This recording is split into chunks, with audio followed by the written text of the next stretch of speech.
Hey everybody, Chad Morgenthaler, Elite Series Angler, and just basically all around fun fishing guy. Hey look, I live here in the Ozarks now. I moved here from Southern Illinois, and there's a couple of baits that are must-haves whenever you come here. Now they'll work all year round, but they specifically excel in the springtime. Those two crankbaits are the Spro rock crawler, and of course, the Wiggle Wart.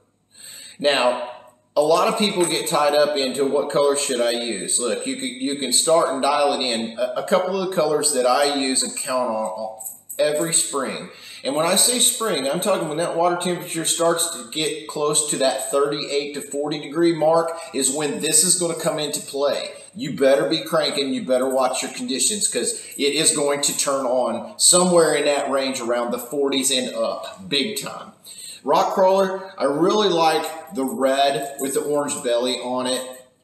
And then I also have a crawdad pattern, which is just basically your greens. I think this is called spring craw. Now with this, with the Wiggle Wart, same way. I'll use the same colors in the Wiggle Warts, but I'll throw in a peanut butter jelly every once in a while. It's just kind of a local fave thing. So you got your Phantom for when your water's really clear and you got a lot less wind. That's a really important bait. And then, of course, you've got your crawdad pattern and then the PB and J. And there's a lot of other things out there. So just play around with them. Pay attention to the conditions in which you're fishing them. But this one I really like on those cloudy, windy days and that visibility is less. And this color more so in the clear water situations. But they both have a tremendous ability of catching fish. And if you'll use these 38 to 40 degrees and up, it's an Ozark staple. All right, let's talk about why these baits are similar, but yet they're really a lot different, okay? And it's mainly the depth and the action that'll get you the difference between the two. Now, the rock crawler, since its explosion onto the market, we can hit deeper depths. I can run this bait 12 to 13 foot deep on a long cast and 10-pound line.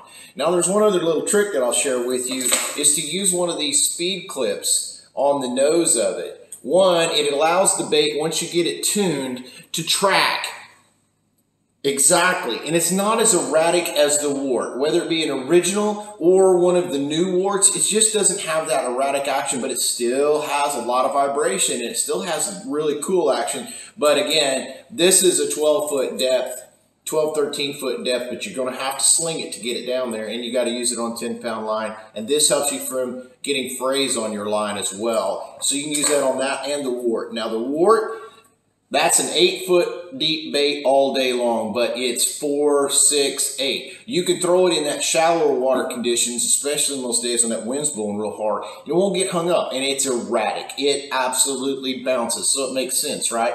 Anytime that the fish are shallower and more aggressive with warmer water temperatures, a windy day, they're up there roaming around really getting it. The wart's probably the one because if I start throwing this shallow, I'm going to be chasing it most of the time because it's going to be hung up a lot. It's just by design, okay? It's because of how it runs. But this one, he's your hunter, and that's exactly the difference between the two. Pay attention whenever you get a good one. You'll know that it hunts because it just comes at you and goes crazy, and you think it needs tune, but it don't, and it comes back, and that's what it's supposed to do.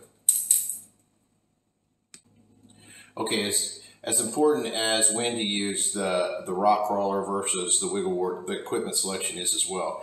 As I mentioned, I try to always throw it on 10-pound line. Now I use gamma fluorocarbon. I feel like that is the strongest line, but it sinks. Fluorocarbon is a must. 10 and 12 is the only two sizes that I will even consider using.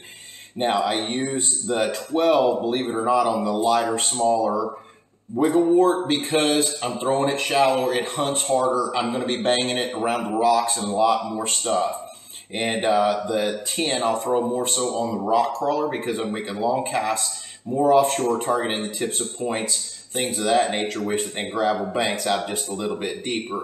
typically. Rod selection. I like a 7.6. This is a Custom Pro, Lew's Custom Pro, and it's a medium fast action 1/8 to 5/8 ounce. Now, I use this in medium and medium heavy action. Those are the two that I like the best. But one of the most important things with this whole setup, and it works great for both of these baits, no matter whether it's a crawler or this, and I've messed with this a lot, is the gear retrieve ratio of your reel. This is a Lew's, Team Lew's light reel, and it's 6/8 to 1, and it is perfect. You go less than that, you get into the 5-1-to-1s, and it doesn't pull right, and you have to wind too fast. You go higher than that, you get into the 7s and the 8s, the high 7s and 8s, and it's hard to pull, and you're going to pull it too fast. Remember, it's cold water. This for me works good, so hit right there in that 6-ish range. I think you'll be really happy with it, and experiment with these equipment for each one. You'll dial it in.